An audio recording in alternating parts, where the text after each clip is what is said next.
J.C. Schenker today. He visited again and in Seoul, and I'm so glad to have an interview with him again. Welcome. Following the last hour, the interview on the Zoom, I'm very glad to have you in here in physically. Oh, it's my pleasure. It's really great to be here. I think as we mentioned the last interview, this year, it seems like another very hard year. Let's talk about the energy matters. I've been calling this Cold War II because we're beginning to see the tensions are mounting globally. In Europe, Ukraine goes on. We're moving into the winter. The impact of that war has been to drive up food prices, grain prices, oil prices, natural gas prices. And in the winter, if Russia were to cut off the natural gas, we would see power and natural gas prices in Europe skyrocket. Europe probably fall into a very deep recession. There's a risk to the U.S. economy that natural gas prices would rise as well. The U.S. is already quite weak, could weaken further. And in Asia, where LNG exports also come in, we could see natural gas and power prices rise here. So there's a lot riding on these tensions. And although people want it to end, right, we'd like everything to go back to a peaceful state of existence, I do not see Presidents Biden, Xi, Putin, and Zelensky sitting around a campfire, making s'mores, singing Kumbaya. I think the tensions might remain high for a while, and that presents real problems to the economy. There are a lot of things going on, big challenges out there, but even in those challenging times, there might be some opportunities. How do you view the outlook of the energy markets? We still wait for another year or the 2 years, a decade, or whatever. So, and what kind of responses should we consider? Do you have any advice to the market regarding the energy sector? There are two pieces. There's the oil piece, there's the natural gas and power piece. The oil piece, we've seen oil prices come down from where they were a few months ago. That's because we're seeing global demand destruction. What does that mean? Well, central banks like the Fed in the US or the Bank of Korea in Korea, they're raising interest rates. Growth slows. As growth slows, the demand for oil slows.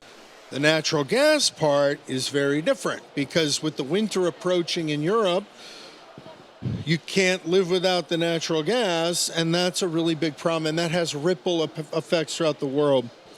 I think my general advice to companies in Korea would be a few pieces. Number one is to be careful, right? There's a higher interest rate environment, so being prudent with your finances is more important than ever before. The second thing I would say is that this underscores the importance of considering energy supply chain and sustainability and thinking about where does the energy come from? How can we be more secure in that? How can that also be sustainable?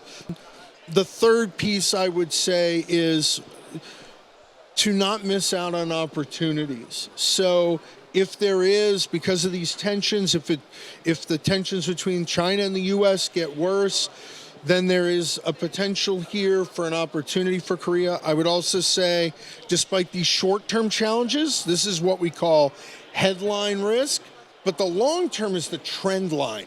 And the trend line, especially for Korea, I really think is a lot of upside.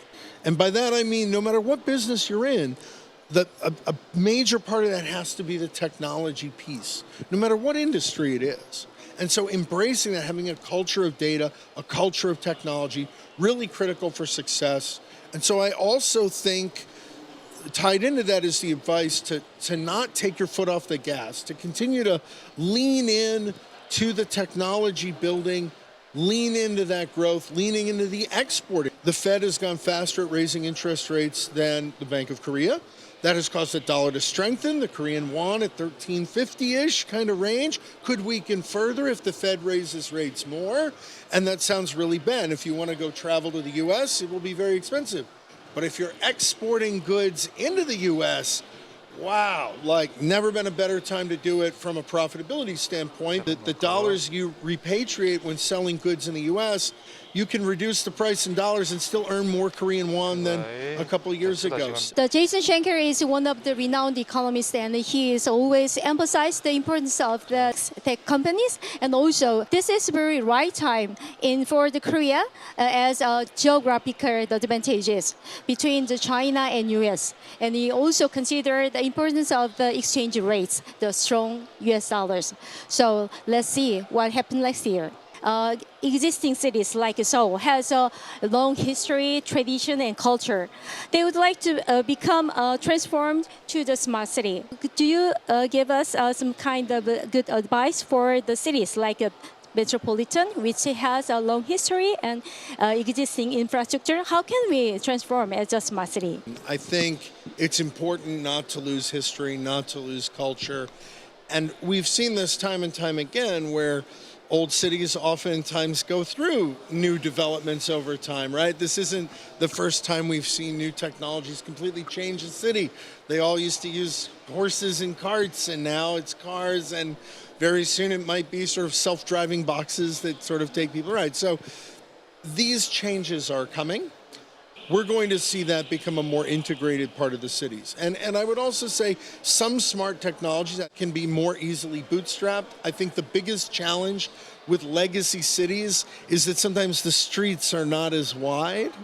And that's a really big challenge because sometimes in old cities, the streets were designed for horses and buggies. It doesn't even have anything to do with cars today. So I think looking forward to a time when we don't even have stoplights, where that's going to happen at some point. It might be decades out, but at some point we're going to have a lot of that.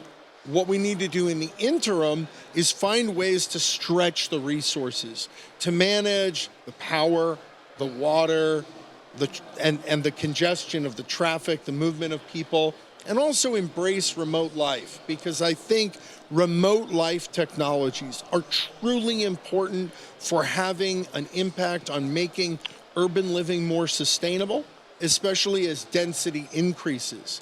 And that's something I think a lot of people came to realize during COVID, and I hope that people continue and companies continue to embrace remote work and online education, because I think those are really important keys to unlocking the livability of cities, even with higher density. Smart city is not the city of the new one.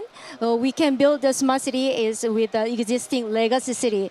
Thank you, Jason Schenker, and I was very enjoyed the interview with you, and I hope to having you very soon. 감사합니다, Alex. Thank you very much. 네, 감사합니다.